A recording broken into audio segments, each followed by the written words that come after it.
é tranquilinha, tá? Só espero que vocês só prestar atenção devagarinho que a gente chega lá, tá bom? É isso aí, Poliana não é mais moça, não, é adulta. Esse negócio é tão antigo que ela já até agora tem, ela até da idade da loba, né? 40 anos, né, brother? Vai que vai, é vapo. Meu filho tá vendo Poliana moça. Tem 9 aninhos, tá se amarrando, Netflix. Vamos lá, vamos para teorema do impulso. Impulso e quantidade de movimento, né? É um assunto bem cobrado, né?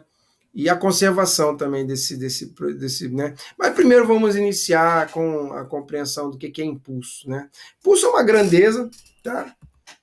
E aí ela é um impulso, ela serve para essas aplicações, né? Explicar, por exemplo, como é que funcionam as auroras boreais, né? É uma coisa um pouco complexa, mas aí é interessante. O deslocamento de foguetes, tá? No espaço, tá? E o funcionamento de airbags. Então, nós vamos falar de coisas assim. Pegamos 3 exemplos, mas é uma infinidade de coisas, né? Até o funcionamento de um helicóptero, né? O rotor da hélice de helicóptero. Por que tem aquela na cauda tem um rotor, né, que a gente chama, né? Que é uma hélice que fica girando na cauda. Você já parou para se perguntar por que o helicóptero tem aquele rotor na cauda, lá no final, né? Já se pararam para se perguntar nisso? Por que também a gente segura a furadeira na hora que a gente fura? Isso também é interessante, né?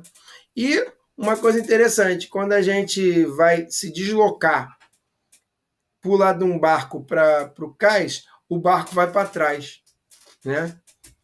Já pararam para se perguntar, essas coisas acontecem? Quem explica isso é o teorema do impulso. Vamos lá? Então é isso, ó. Então a gente vai pegar isso aí. O que é o impulso? Aí, pura e simplesmente, né, a galera que anda num balanço, né, o camarada empurra, ele aplica uma força num determinado tempo, que pode ser pequeno, pode ser grande. Dependendo, né, a gente vai ter um impulso pequeno ou um impulso grande. Então, impulso é a grandeza que relaciona a força aplicada em um corpo com o respectivo intervalo de tempo de aplicação dessa força, né?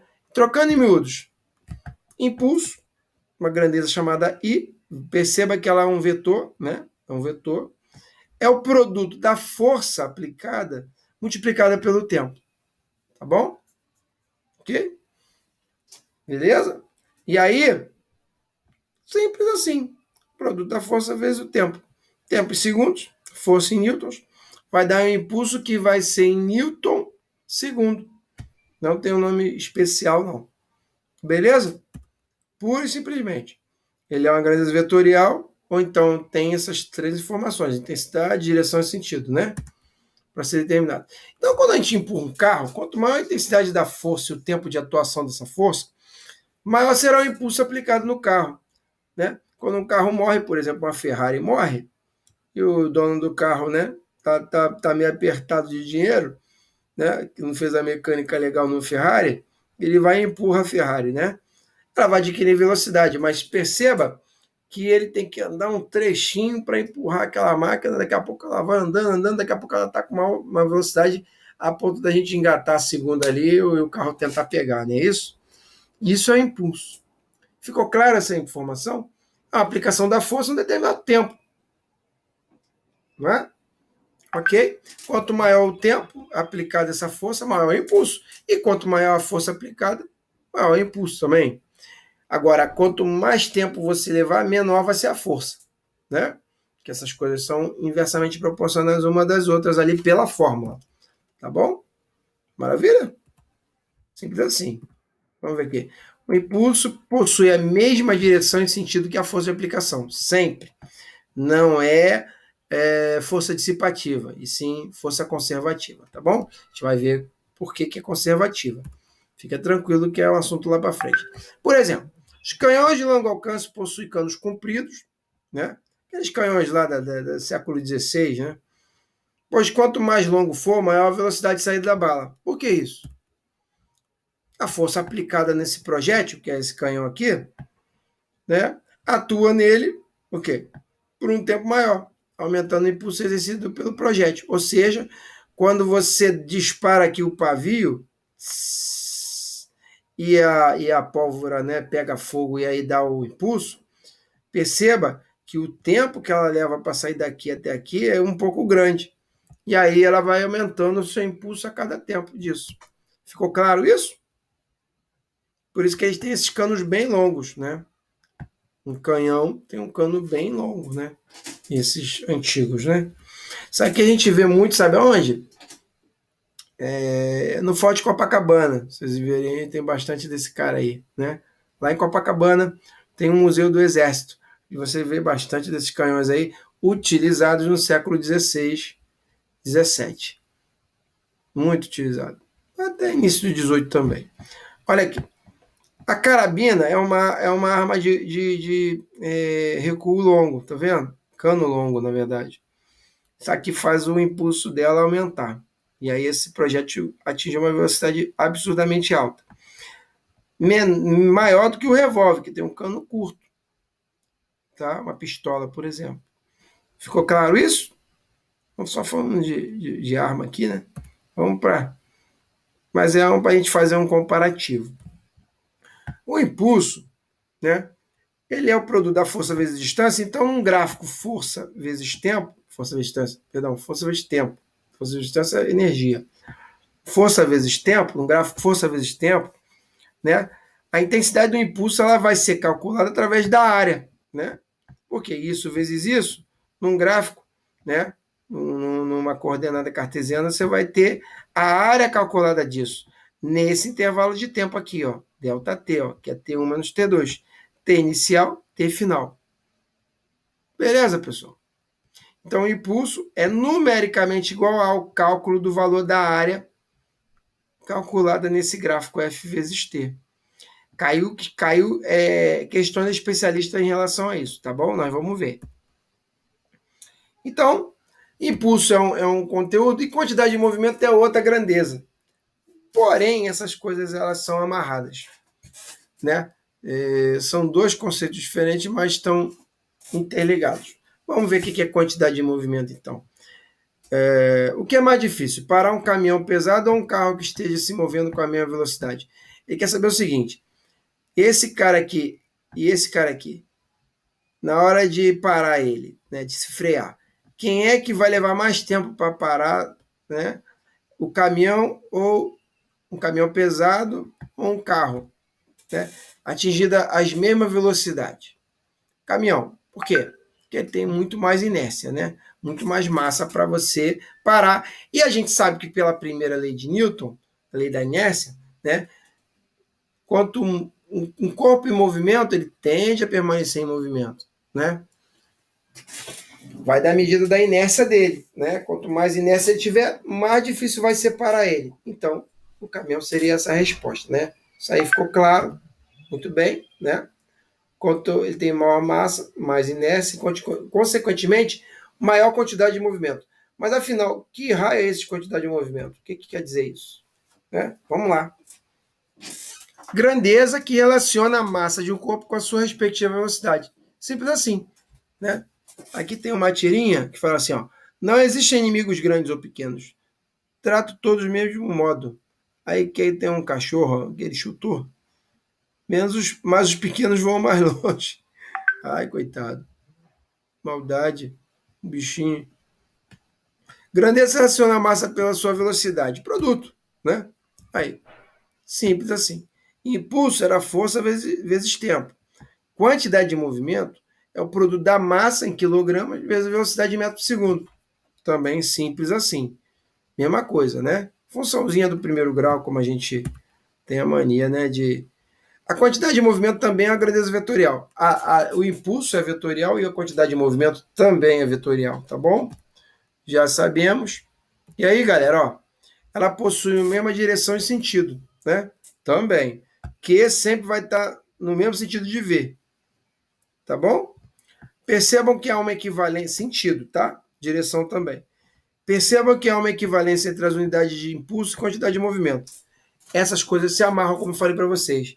Como? Pelo teorema do impulso, né? Que é o quê? Ó, perceba, impulso é Newton vezes segundo, né? Quantidade de movimento é quilograma vezes metro por segundo ao quadrado vezes segundo, né? Se a gente abrir esse N aqui, ó, Newton, a gente sabe que é força. Força é quilograma por metro segundo ao quadrado. Massa vezes aceleração, correto? Dúvida até aqui? E aí, ó, se eu botei aqui no lugar de N quilograma metro por segundo ao quadrado e multipliquei por segundo, se eu cortar esse segundo com segundo ao quadrado, vai dar quilograma metro por segundo. Que, na verdade, impulso acaba virando quantidade de movimento. Perceba que, por análise dimensional, nós vimos que essas coisas são equivalentes. Vocês entenderam também ou querem que eu desenhe no quadro? Análise dimensional disso.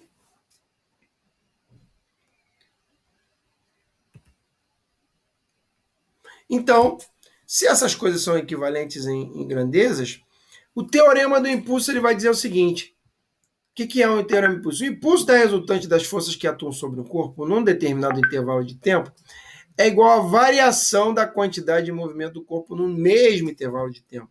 Ou seja, se I igual a FT, né? E F igual a M vezes A, então I vai ser MA delta T. Portanto, A é V final menos V inicial sobre delta T. E, portanto, substituindo no lugar de aceleração, V menos V0 delta T, corta delta T com delta T, M é igual a delta V. Ou seja, impulso é produto da massa vezes a variação da velocidade, né? Ou seja, impulso é quantidade de movimento final menos quantidade de movimento inicial. Que, de uma forma bem simplificada, eu vou dizer que o impulso, vetor impulso, é igual à variação da quantidade de movimento ΔQ. mv final menos mv0 inicial. Até aí alguma dúvida, pessoal? Isso é importante. I igual a ΔQ, tá bom? Vamos guardar isso, porque às vezes isso aí é cobrado. Lembrando que I é igual a F vezes ΔT. Eu posso abrir também isso aqui, né? Ok? Muito bem. Para o mesmo intervalo de tempo, o impulso da força resultante ele é igual à variação da quantidade de movimento, tá? E aí vamos para uma aplicação prática, o airbag, né? O que o airbag faz aí nessa situação? Ele salva uma vida, né? Ele absorve essa quantidade de movimento, que é um impulso num tempo muito rápido. Uma colisão, ela leva milissegundos para acontecer. Isso aí que vocês estão vendo aí é 0,17 segundos, tá? Uma colisão. Então é um impacto de força uma desaceleração muito grande de um veículo que tem massa, bastante massa, num tempo de intervalo de tempo muito pequeno. Então, se o intervalo de tempo diminui, a força vai lá em cima, o impacto, a força de impacto. Quem absorve esse impacto? É o airbag. Porque se esse cara aqui não tivesse aqui, esse saco aqui, ó, toda esse impacto aqui desse carro seria transferido para esse cara e o crânio dele racharia, tá ligado? Quem é que faz essa absorção de quantidade de movimento? É justamente o airbag. Entenderam? Ficou claro? Lembrando que isso aqui é um boneco, tá, gente? É um negócio de teste, tá? Isso aqui é um boneco, fica tranquilos. É o teste né, de quanto um carro ele pode... com esses testes aqui, foi legal que os carros foram sendo feitos cada vez mais de plástico. Aí você fala assim, pô, um carro... Por que um carro tão caro tem plástico pra caramba, né? Alguém saberia perguntar? Isso é interessante. Um carro ser trocado de partes metálicas por partes plásticas. Por quê? Alguém poderia me responder? O que é um carro todo, né, com uma boa parte de plástico no lugar de metal seria interessante? O que você vai diminuir do carro? trocando metal por plástico. Não, não. Pelo contrário. O peso, né? A sua massa, né? E se tem menos massa, vai ter menos quantidade de movimento, não é? Fora que nos para-choques existe uma coisa chamada plástico injetado. Perdão, poliuretano injetado, que é aquela mesma coisa que tem aquela espuma, a mesma coisa que tem na geladeira. Não sei se você não dá para ver, né? Mas esse plástico injetado, ele absorve, ele se amassa e ele absorve bastante impacto. Então isso é interessante, porque parte dessa colisão aqui, ó, vai ser transferida, vai ser absorvida pelos materiais plásticos e esponjosos, como espumados, né? Como por exemplo, tá? E aí ele absorve mais um pouquinho, não transferindo a quantidade de movimento para o nosso corpo, que pode fazer toda a diferença, porque o crânio da pessoa é a parte mais importante, né? Se isso aqui for danificado, lesado, provavelmente a pessoa não vai ter ou a morte imediata, ou então uma grave lesão, né? Comprometendo até a sua vida, né? Ok? Ficou claro aí a compreensão do airbag? Deu para entender? Isso é a quantidade de movimento transferida num tempo muito pequeno, que é impulso, né? Ok? Então, olha aqui, ó. Vamos aqui dar uma ilustrada. Ó, vamos, eu me amarrava em ver Turma da Mônica, então para mim vai ser uma. Aí, ó, Cascão e a boa ação. Aí tá aqui chorando o garotinho, o Cascão chega. Ó, garotinho, por que você tá chorando? O Tonhão me obrigou a jogar bafo e eu perdi. Que covardão, vou recuperar suas figurinhas. Deixa comigo, que ele é o brabo, né? Ele é o brabo. Você vai jogar sim, mas eu não quero. Aí, o cara aterrorizando a garotadinha, né? Eu aceito jogar com você. O que é o Tonhão aí? Hã? Ah, então vamos lá, baixinho. Aí ele ganhou. Suas figurinhas. Ó, aí o Cascão entregou de volta. Vem, vamos jogar. Bem, eu tenho umas figurinhas mesmo.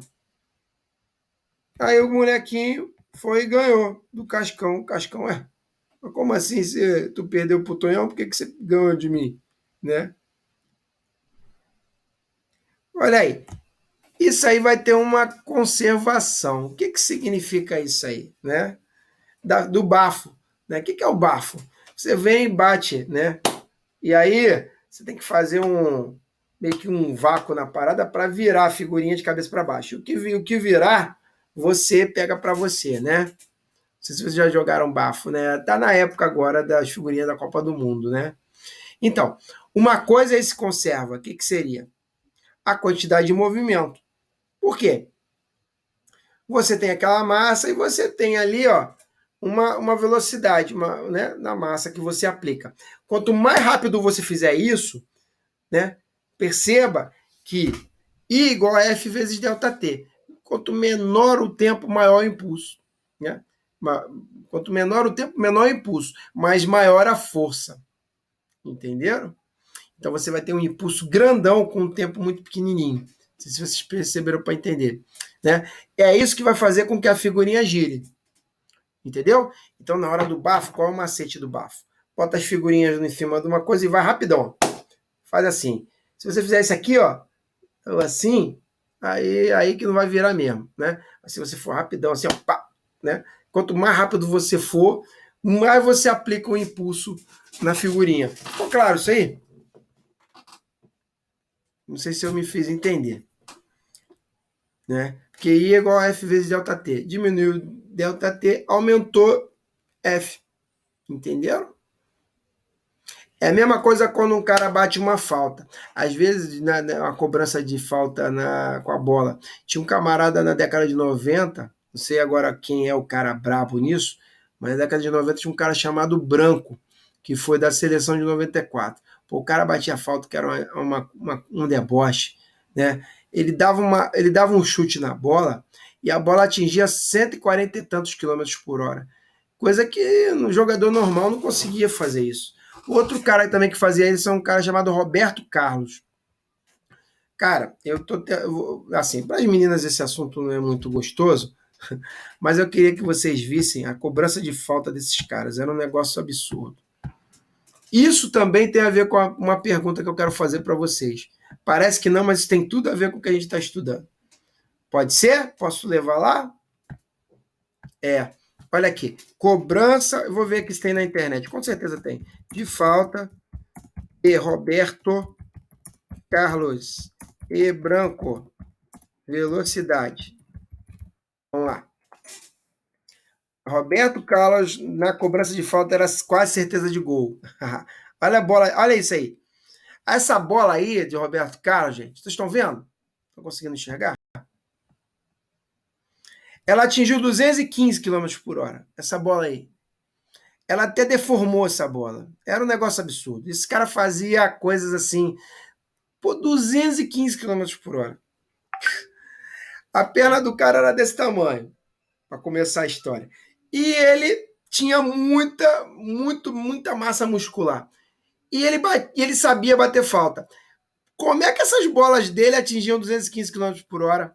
O que ele fazia aí que ela atingia uma velocidade muito alta?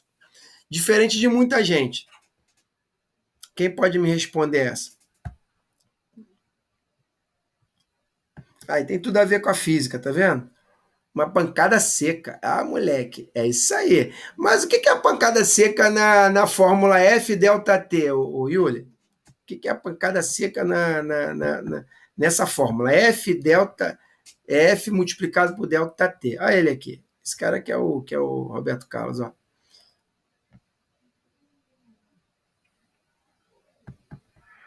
Lyon, 3 de junho de 1997. Torneio preparatório para o Mundial da França de 1998.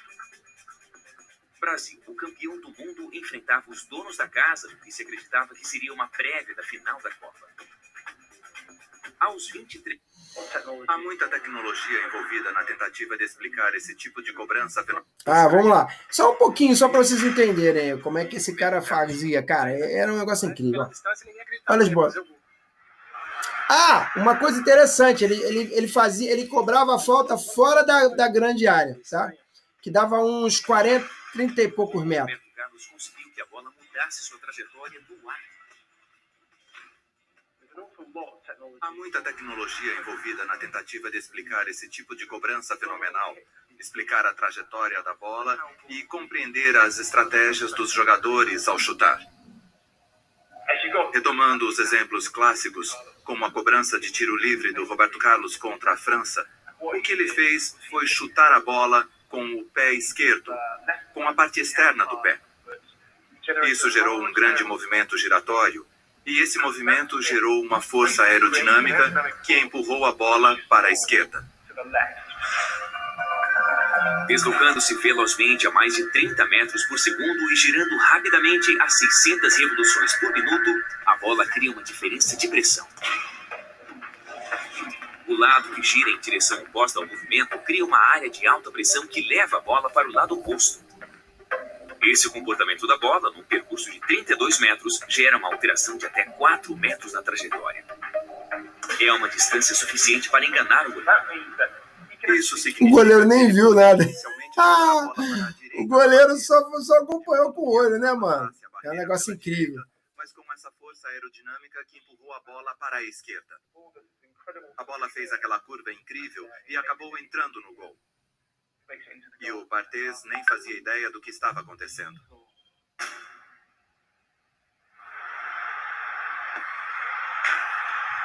É isso aí. Para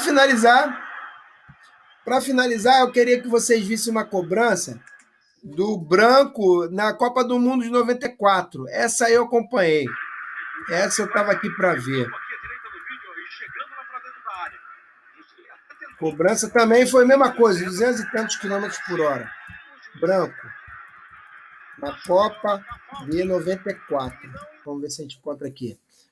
Isso foi contra a Holanda nas semifinais. Nós fomos para a final com os Estados Unidos com essa cobrança. Olha isso aqui, gente. Que maneiro. Vai ter a nossa tá tudo ligado à nossa aula de hoje, tá? Capricha, Branco. Perna esquerda. Partiu, bateu. Gol! Gol! Gol! Gol! Foi um negócio incrível. Esse jogo foi um dos mais pesado para a seleção brasileira. Se puderem um dia assistir, vai ser épico, entendeu? O gol do Branco aí. Esse cara era o Branco. Agora tá desse tamanho, parece uma baleia. Olha como é que ele é magrinho. Olha a distância disso aí, galera. Isso aí é mais de 45 metros.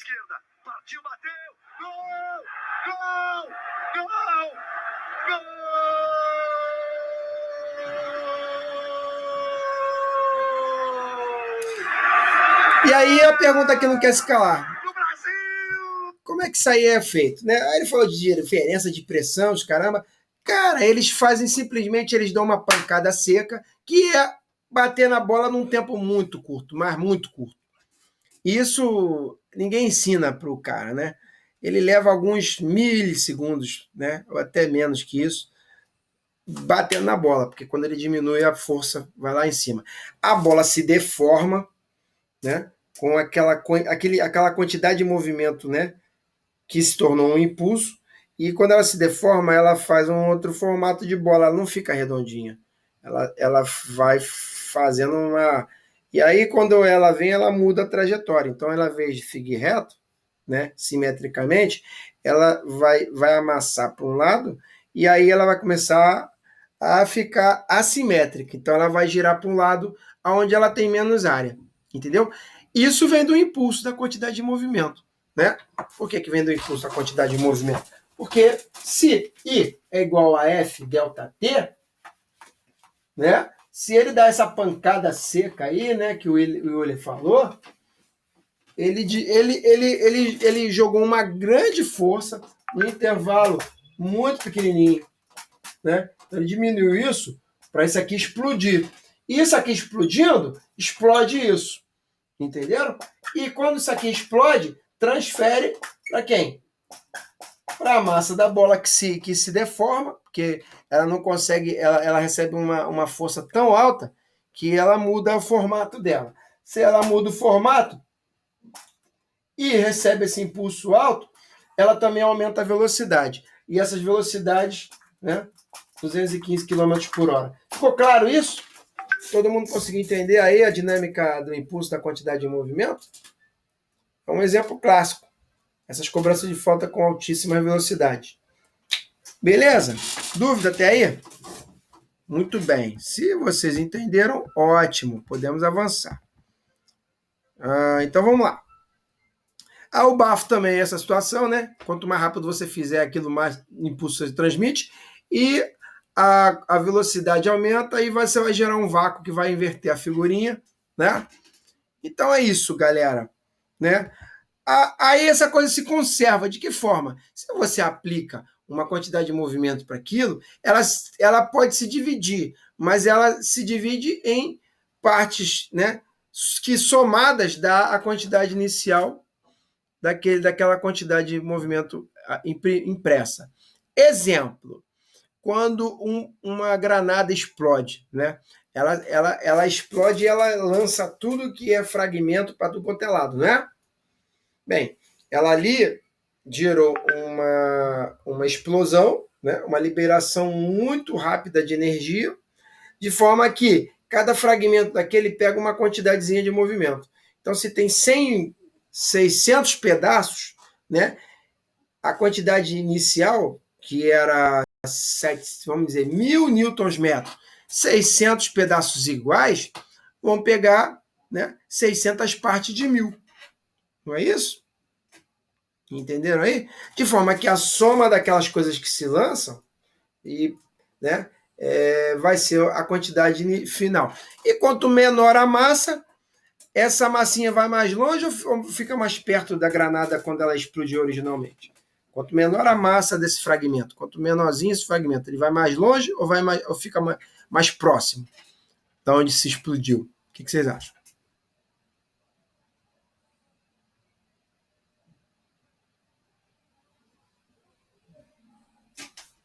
Mais longe.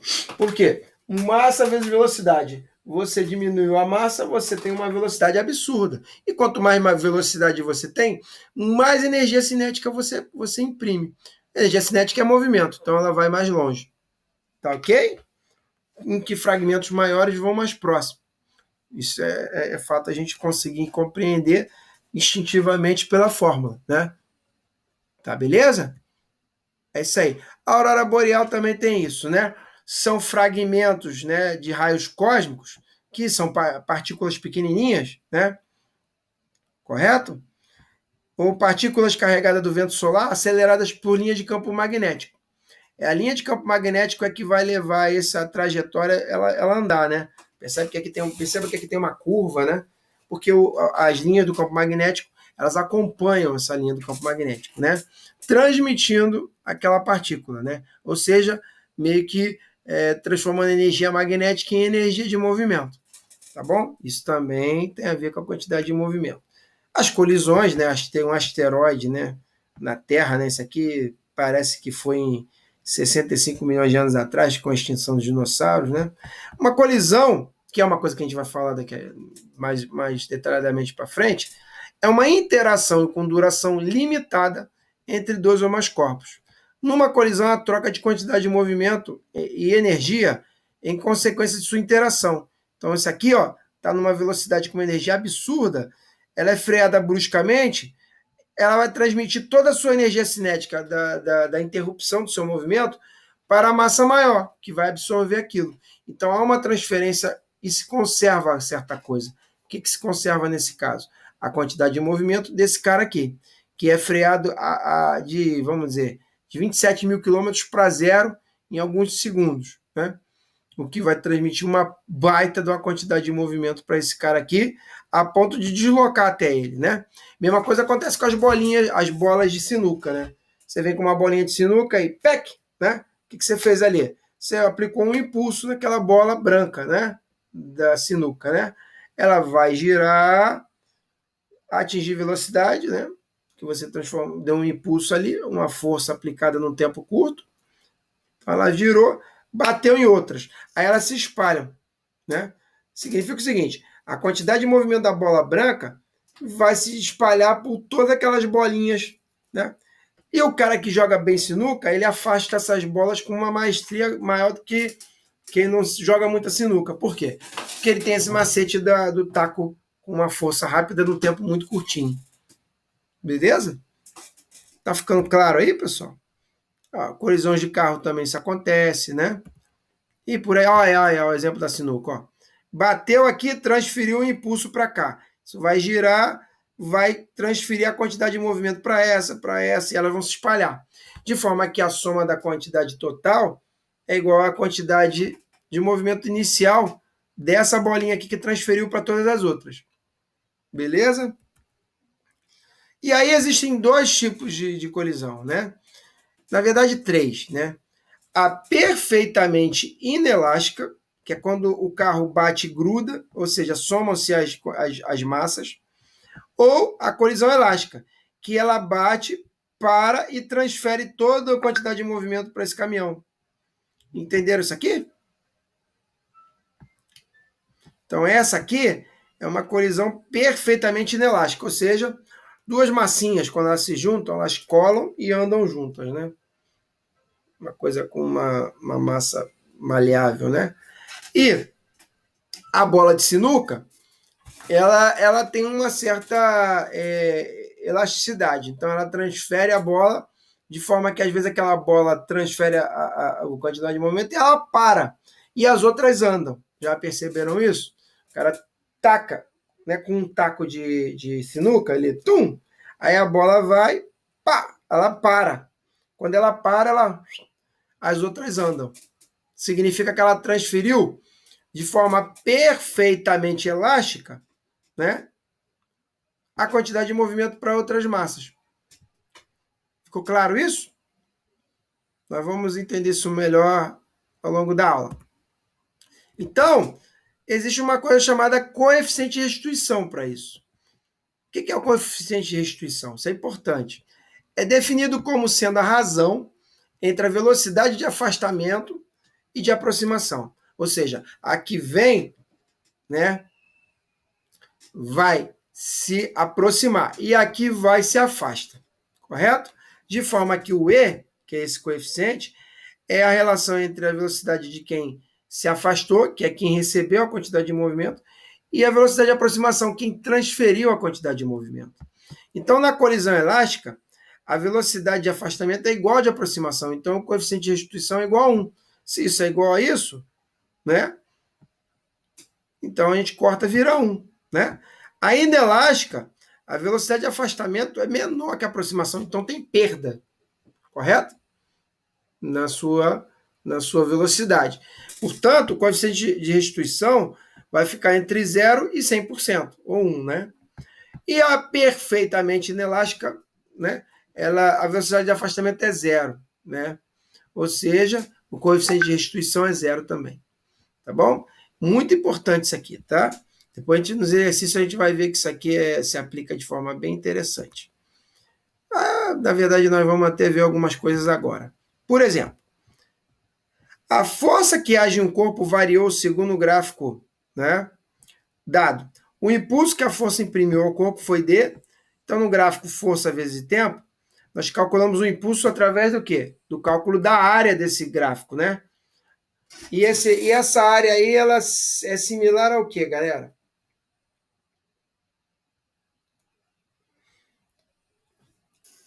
Qual figura geométrica vocês estão enxergando aí nesse gráfico? Força vezes tempo.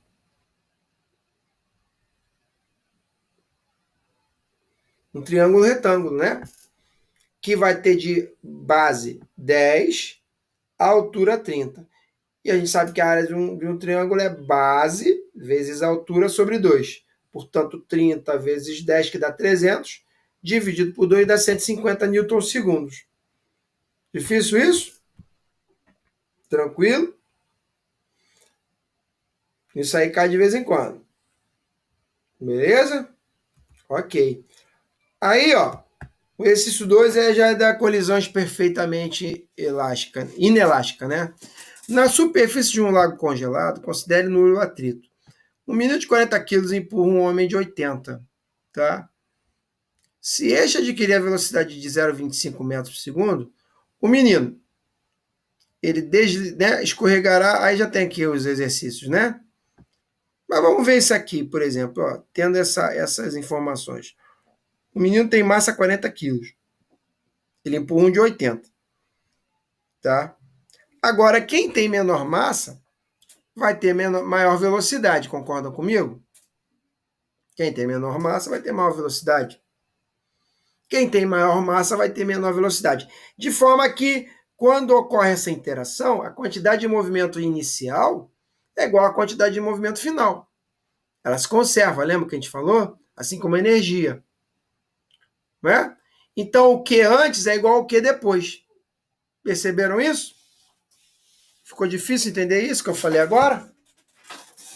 Quantidade de movimento inicial é igual à quantidade de movimento final. O que significa isso, professor? Simples assim, ó. Delta Q antes é igual a delta Q depois do movimento. Tá ok? Então, mv inicial é igual a mv final. Beleza? Agora, de forma que m0v0 menos mv é igual a 0. Também pode escrever assim. Então, o menino de 40 quilos, tá? 40 quilos, né? Ok? E aí, ele tem uma velocidade que ele vai ser impressa. Ele empurra um homem de 80, tá? Se este adquirir 0,25, que é o homem, este né? Qual vai ser a velocidade do menino? Bem, V0 vai ser 80 vezes 0,25 dividido por 40, que dá 2. E aí, né, vai dar a velocidade do menino, o inicial, de meio metro por segundo. E por que ele deslizará no sentido oposto? Porque quando o menino empurra o homem, perceba que se ele estiver no gelo, ele vai para trás. Já perceberam isso?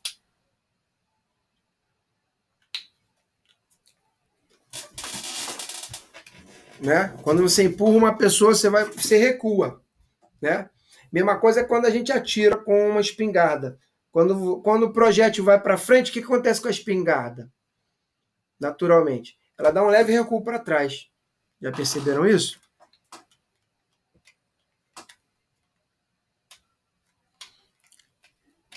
Não dá um recuo para trás? Quando você atira, ó, pum, pum, pum, né? Isso você não tem como evitar. Pistola também. Plum, plum, plum. Por que acontece isso? A quantidade de movimento antes é igual a depois. Quem levou essa quantidade de movimento? O projétil. Só que a arma foi que cedeu isso. Então ela vai ter um recuo para trás porque ela tem uma massa maior, percebe? Do que o projétil. O projétil tem uma massa menor, atinge uma velocidade absurda, né? Porque a massa é pequena. Mas quem tem a massa grande, como a arma em si, né? Vai ter uma massa grande e uma velocidade de recuo menor. Então, um projétil atinge 900 km por hora e uma pistola atinge 1 metro por segundo. Entenderam aí o segredo da coisa? Ficou claro? Depois vocês veem essa questão porque ela é resolvidinha com calma, tá bom? Muito bem. Olha aí o negócio da tábua que eu falei para vocês. Quando o cara sai da tábua, a tábua vai para trás. Na figura representada, um homem de massa M está de pé sobre uma tábua de comprimento L, que se encontra em repouso numa superfície em atrito. O homem caminha de um extremo ao outro da tábua. Que distância a tábua em relação ao solo? Perdão. Que distância percorreu a tábua em relação ao solo se sua massa é M sobre 4? Ou seja, a massa do guerreiro é M, a tábua tem uma massa 4 vezes menor que o cara. E ela recua quanto para trás? O que a gente vai fazer? Quantidade de movimento antes do caminhar, né? É igual a quantidade do movimento depois do caminhar. Beleza? Então, o MV desse cara aqui, ó, é igual ao MV desse cara aqui, dessa tábua aqui. Lembrando que velocidade é espaço sobre tempo. Não é isso? Então, V delta S sobre delta T. E aí o delta S é o próprio L que a gente está falando aí. Então, aqui, ó, quantidade de movimento antes é igual a quantidade de movimento depois. Perceba, antes ele percorreu esse caminho todo. Depois, ele percorreu, ó, uma distância D e ficou para trás uma diferença L menos D. Entenderam? Então, M do homem, massa do homem, que é Mzão, vezes a velocidade do homem, é igual a M da tábua, que é M sobre 4, vezes a velocidade da tábua. Tá? E aí a gente vai ver o seguinte, que Mzão V do homem é igual a M sobre 4, Mzão sobre 4, vezes a velocidade da tábua. A velocidade da tábua, ele falou que é 4 vezes a velocidade do homem. Porque a massa é 4 vezes menor, então a velocidade é 4 vezes maior. Entenderam isso? É daí que vem essa relação. Portanto, velocidade é espaço sobre tempo, que é o D aqui, ó. D sobre delta T. É igual a 4 vezes a diferença, ó, da tábua. L menos D sobre delta T. Corta delta T com delta T. D é igual a 4L menos 4D. Portanto, D, isolando D, é 4L sobre 5. Então, é isso que a tábua vai deslocar para trás. 0,8L. Entenderam? E depois ela para, à medida que o cara vai saindo da tábua. Ficou claro isso? Complicadinha essa aí, né? Mas vocês entenderam? Lembrando que velocidade é espaço sobre tempo. Tudo bem? Esses tempos são iguais, né? Na hora da troca da quantidade de movimento. Isso aqui a especialista gosta, hein, galera? Isso aqui a especialista gosta pra caramba, hein? Não deixem de entender isso aí ou tentar acompanhar, tá bom? Maravilha? Aí, tá tudo feitinho junto aí, né? Um bloco viajando com determinada velocidade choca-se plasticamente com outro de mesma massa, inicialmente em repouso. Determine a razão entre a energia cinética do sistema antes e depois do choque. Isso aí é energia cinética, a gente pode dizer o seguinte, que existe uma relação entre quantidade de movimento e energia cinética. Qual é? Vamos lá. Ó, isso aqui, ó, esse cara tá parado, percebe? Esse aqui está em movimento. Então, ele que tem a quantidade de movimento. Entenderam? Qual é a quantidade de movimento desse cara nesse caso aqui antes? Se ele está parado em relação ao referencial. 0. A quantidade de movimento está toda aqui. Mas a gente sabe que quando esse cara vier chocar nele, tá? Eles vão encaixar e andar junto. Essa é a colisão perfeitamente inelástica, tá bom? O E é igual a zero, lembra? Então tá. A massa desse cara vai se somar à massa desse cara. Portanto, vai aumentar a massa. Vai dobrar, né? Se for iguais. Se dobra a massa, a velocidade cai pela metade, porque essas coisas são inversamente proporcionais. Não é? Então tá. Q antes é igual a Q depois. O Q antes está todo aqui, o Q depois está nisso tudo aqui. Beleza? Então, MA V0, que é o Q antes, tem nada aqui, é igual a MA mais MB V. Aqui a velocidade inicial, aqui a velocidade final. Portanto, cortando o MA com o M, né? Correto? As massas são iguais, lembra? Mesma massa. Então, MA, aqui vai ser 2MA, porque MB é igual a MA. Então, 2MAV. Entenderam? MAV0 igual a 2MAV. Corta MA com MA, vai ficar V0 igual a 2V. Portanto, a velocidade final é a metade do valor da velocidade inicial. Por quê? Porque se somou mais massa. Então, dobrou a massa, diminuiu pela metade a velocidade, porque essas coisas são amarradinhas. O produto entre massa e velocidade torna elas inversamente proporcionais. Portanto, se eu pegar isso aqui e jogar na fórmula da energia cinética antes sobre energia cinética depois, vai dar meio de mv2, que aí é vzão quadrado mesmo, e é C depois, V0 sobre 2. Corta V0 com V0, vai ficar meio de MV2, vai sair isso aqui tudo, vai ficar 1. Aqui vai sobrar 1 quarto, não é? 1 sobre 2, 2 vezes 1 quarto. Aí vai ficar meio. Portanto, S antes sobre E depois é um valor fator 2.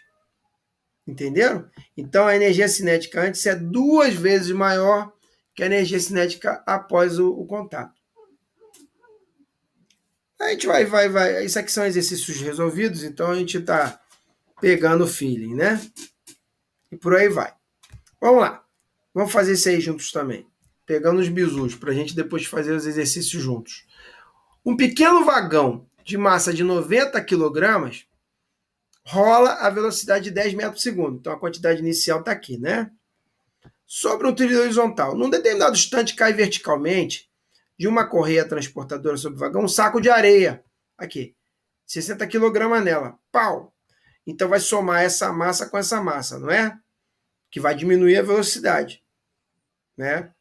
Determina a velocidade do vagão carregado. Vamos lá. A massa do vagão, 90 kg, a velocidade 10. Então ela tem 900, o quê? Newton metro. Não é isso? Ou 900 quilograma metro por segundo. O impulso ou quantidade de movimento.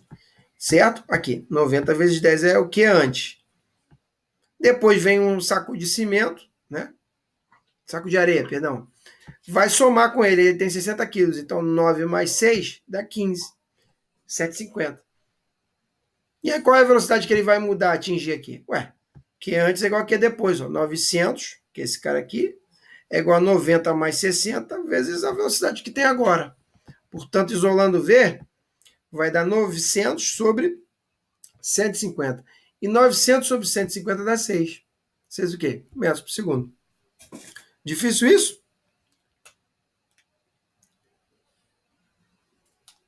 Conseguiram entender aqui o exemplo?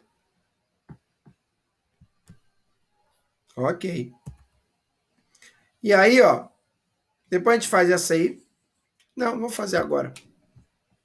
Que é o primeiro exercício de teorema do impulso, né? Um carro de corrida de massa 800 kg, olha ele aqui, entra numa curva com velocidade de 30 metros por segundo e sai com velocidade igual ao módulo, 30 também.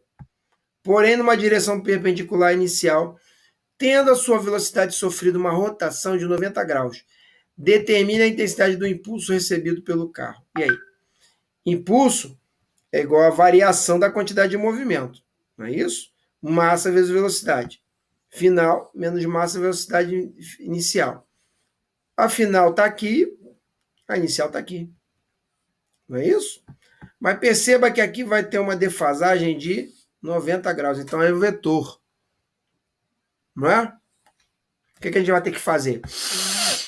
30 aqui e 30 aqui.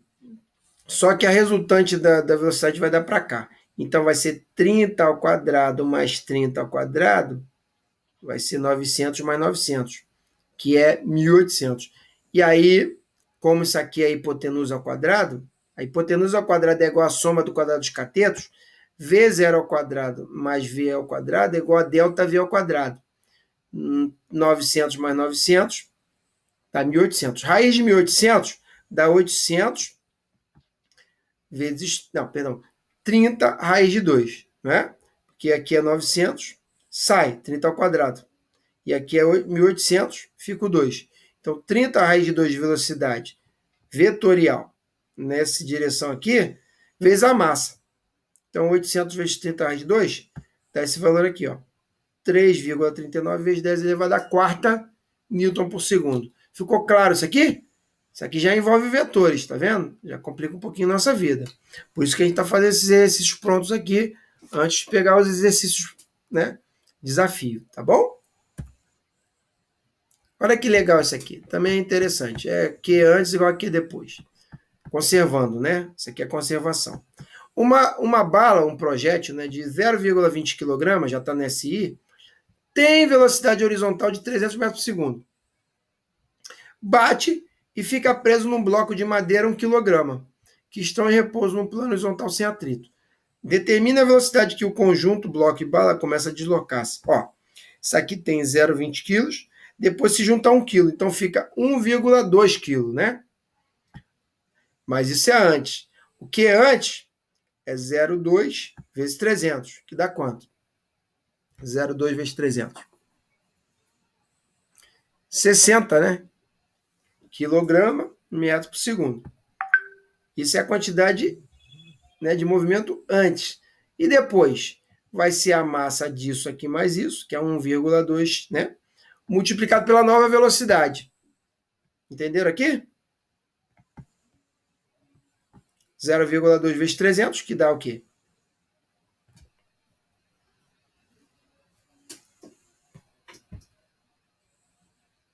(60), né? Dividido por 1,2V. 60 dividido por 1,2 dá 50 metros por segundo. Essa é a velocidade que o bloco mais o projétil andará, mas depois de um certo trecho. Ficou claro isso?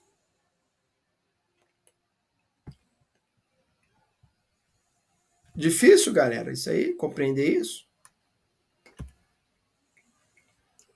Esse aqui a gente vai pular por enquanto.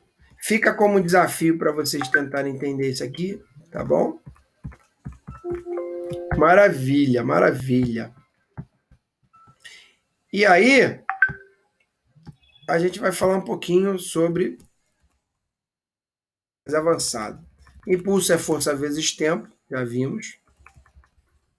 Então vamos lá. Assinale a opção que apresenta a mesma dimensão da medida de impulso de uma força. E aí? Qual seria aí a mais adequada aí a essa questão?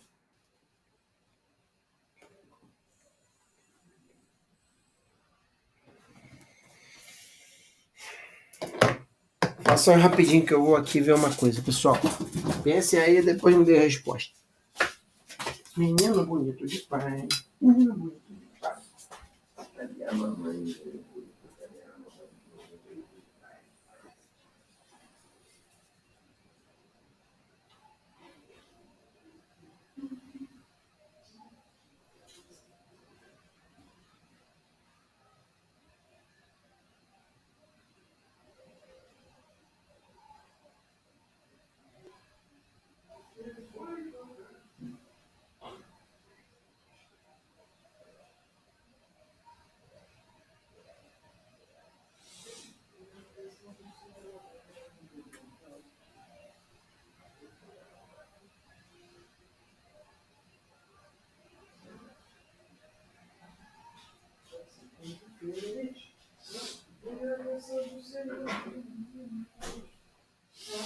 Telefone tocando.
Aí, gente, tamo junto. Cheguei, estamos de volta. E aí, pessoal, qual é a dimensão de impulso aí? Delta? Charlie? Opa, deu diferença aí. Velocidade é metro por segundo, né, Charlie? Metro por segundo vezes segundo, dividido por massa, né? E aí, ó, vamos lá, vamos abrir. O que é impulso mesmo? É força vezes tempo, não é isso? Eita, Guanabara aqui. Leonel Consórcios. Ei, meu Compra e pai, o venda. que tá vendo aí? Eu, hein? Vem comigo. Continuando aqui.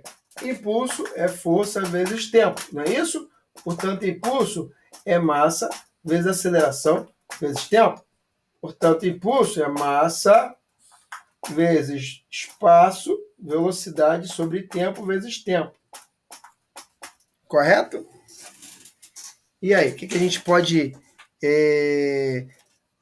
entender com isso? Aceleração vezes massa? Não, é força. Ah, não pode ser.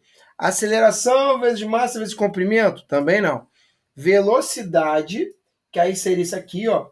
Velocidade, intervalo de tempo e massa. Bom, esqueceu do outro tempo aqui embaixo, né?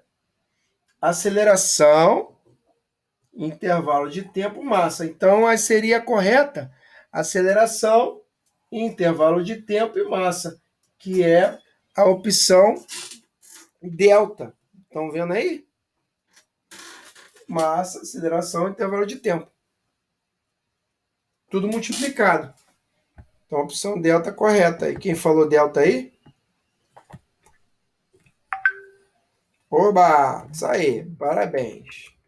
Tá? Opção D, tá vendo? Ok.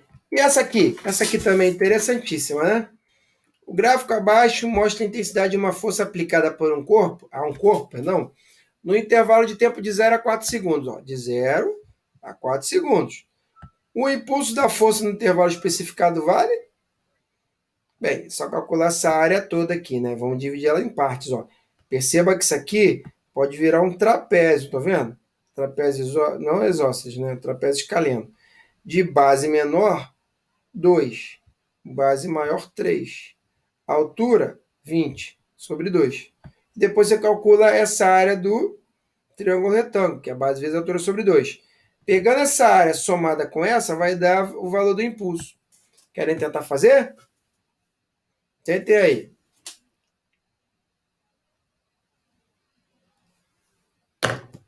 Depois dá a resposta aí, galera.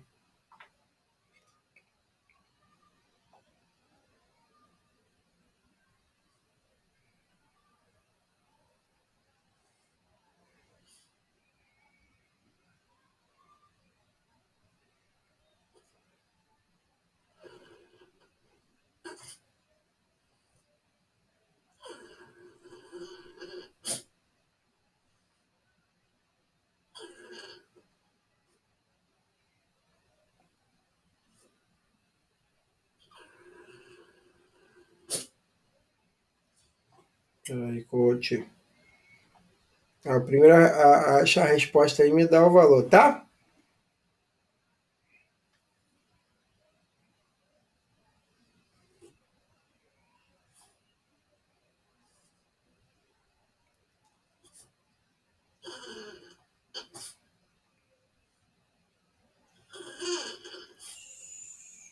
Meu filho. Não, filhote.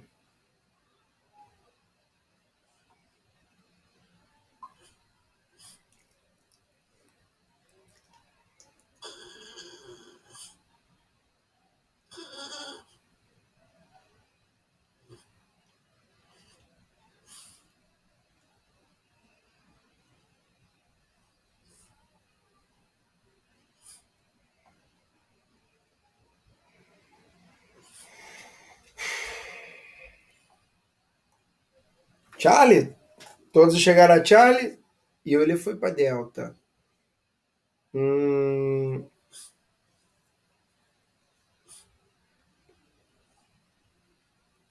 Então, só isso, só isso.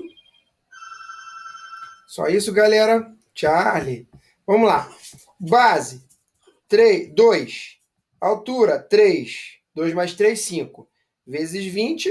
5 vezes 20, 100. Sobre 2, 50. Aqui, base. Guarda aqui, 50. Base, 2. Altura, 20. 40. Sobre 2, 20. Então, 50 mais 20, né? É isso mesmo? Calculem aí. Só um minutinho, pessoal. De novo, né? Tocando aqui.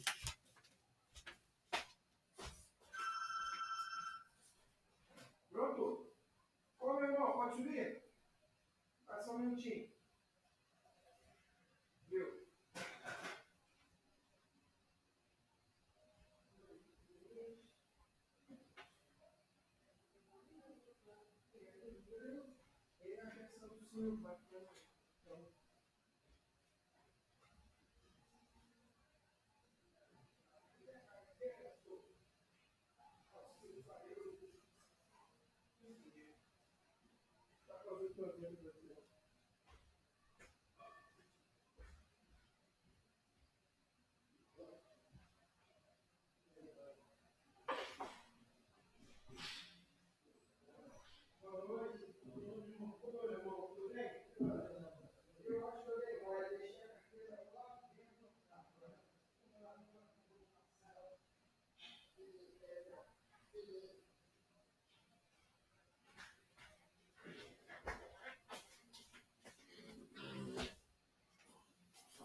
Que saco, que saco.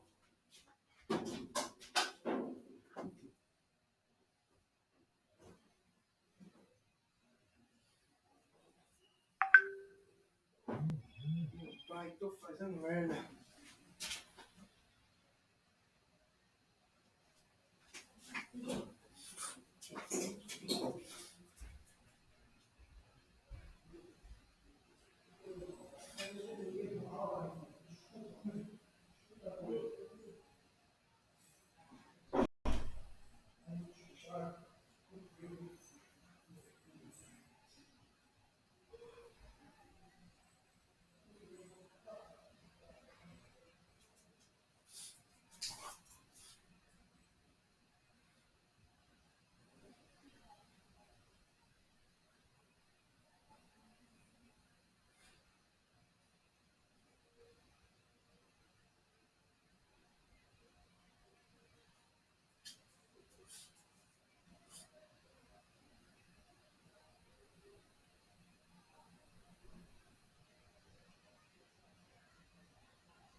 Gente, vocês me desculpem.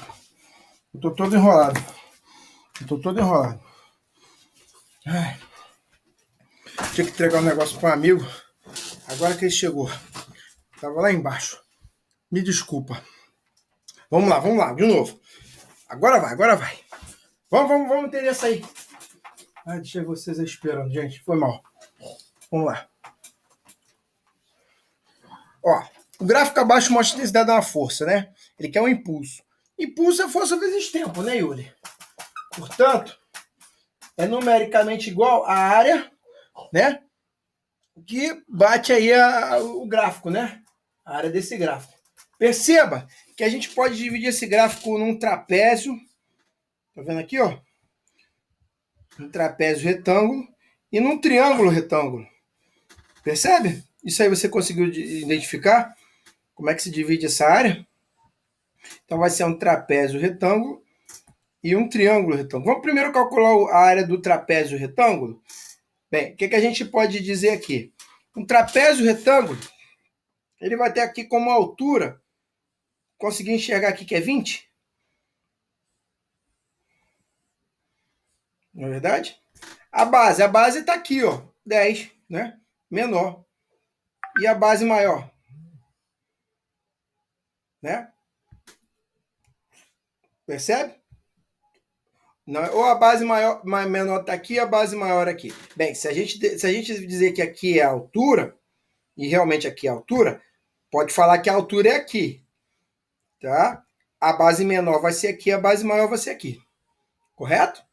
Então, base menor, 10. Base maior, 20. 10 vezes 20, 200. Vezes 3, que é a altura, né? Sobre 2, né? Vai dar quanto? E aí? Calcula aí. Então, é calcular, ó, essa área aqui, depois essa área aqui. Essa área é mais tranquilinha, né? Base, 3, 4 menos 3, 1. Né? Altura, 20. 20 vezes 1, 20. Então, aqui dá 20 newton, né? Quilograma metro segundo. Não é? E aqui? Aqui deu 20. E aí? E esse cálculo aqui, ô Yulia? Faz o cálculo para mim. Base menor, ó, se você ver por aqui, ó, aqui é 2. Base maior, 3. 3 mais 2, 5. Vezes a altura, 20 sobre 2. Né? Somando isso aqui, ó. Aí. Na verdade, ele fez assim, ó, ele fez em regiões menores. Ele fez aqui um retângulo. Eu fiz um trapézio diretão. Mas aqui ele fez ó, o trapézio aqui, um retângulo aqui, um triângulo aqui. Aqui é mole, né? Comprimento vezes largura. Aqui, base menor, base maior, altura sobre 2. E aqui, base vezes altura sobre 2. Tá? Então, a gente pode dividir nessa forma ou dessa forma. Tanto faz. Isso aí fica a seu critério. Não vai errar o cálculo por isso. Ai, esse negócio tá escapando. Desculpa. Aqui. Foi mal. Vai. Agora vai. Aqui. Ó. Calcula aqui, ó. Foi? Conseguiu entender? Então, base menor, 10. Base maior, 20. 200. Vezes altura, 1.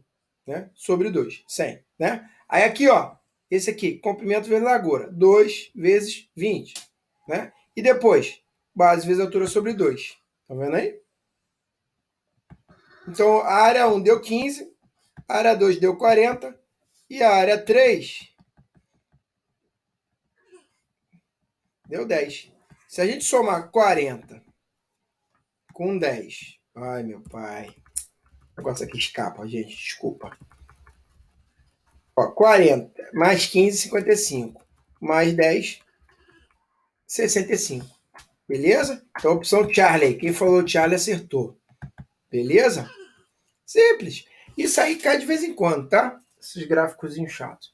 Show? Aí, ó. Aqui, ó. Teorema do impulso. Impulso total, vetor, é igual a variação de quantidade de movimento. Não se esqueçam que aqui são grandezas vetoriais, tá bom? Às vezes tem vetor envolvido, tá? Nem sempre é uma soma simples, tá? Como naquele da velocidade que formou 90 graus, lembra do carro de Fórmula 1? Teve que dar a resultante, né, do valor para depois achar a resposta, tá? Show de bola? Tranquilo. E aí, ó, tem uma questãozinha para a gente fazer. Vamos fazer essa aqui só para ver se está no sangue aí. Qual é? Aí. Um professor misterioso que é quarto dan em karatê aplica um mageri, sei lá, mageri, na canela de um adversário e atinge o alvo com uma velocidade de 14 metros por segundo. Seu pé para após 30 milissegundos. Suponha que durante o choque o pé do atleta, independentemente do resto do corpo, tenha massa 1,2 kg. Qual o módulo da força média em quilonewtons que o pé exerce sobre a canela do pobre adversário? O quilonewtons é uma pancada feia, né? Aí tem as opções. Querem tentar fazer isso aí? Lembrando, I é igual a delta Q. Ponto. Manda bala aí, galera. Ficar esperto. Vamos tentar fazer essa aí, 2019, tá bom? Para fechar. Querem desenvolver mais? Vamos lá. Ó, entenderam aqui a definição? A questão da orientação da trajetória é importante, né? Perceberam, né? Se eu chamo isso aqui para cá positivo, o que vier contrário é negativo. Se a gente não fizer isso, a gente erra a questão. Beleza? Então, Q inicial a gente já calculou. 2 vezes 12 que dá 24, menos 16. 24 menos 16 dá 8. Q final. Menos 2 vezes 6 dá menos 12. Mais 4VB é mais 4VB mesmo. Então, 8, que é esse resultado aqui, é igual a menos 12 mais 4VB, que é o que ele quer saber, a velocidade em B. Portanto, eu vou jogar esse cara para o outro lado negativo. Menos 4VB é igual a menos 12, esse cara vai para lá negativo também, menos 8. Portanto, menos 4VB é igual a menos 20. Multiplica por menos 1, VB é igual a 20 dividido por 4, que dá 5 metros por segundo. Aí para a direita ou para a esquerda? Qual é a trajetória que ele vai fazer? VB, a bola B, quando bate. Direita ou esquerda? Ele veio, colidiu, bateu, voltou. Ele voltou para a... Não, Yuli. Ó, a bola vem, bate, aí ela volta. Perceba, B, ó, pá, pá. Para mim tá, aqui olhando tá para a direita, mas para você tá para onde? Para a esquerda, perdão. Para mim tá para a esquerda, para você. Bateu, voltou. Direita. 5 metros por segundo e para a direita. Opção Charlie. Ficou claro aí, pessoal?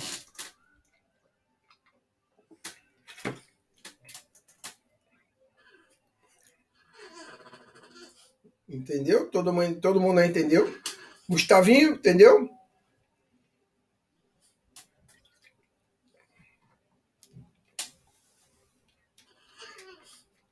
Gustavinho? Gustavo? Tá aí? Não? Já foi embora?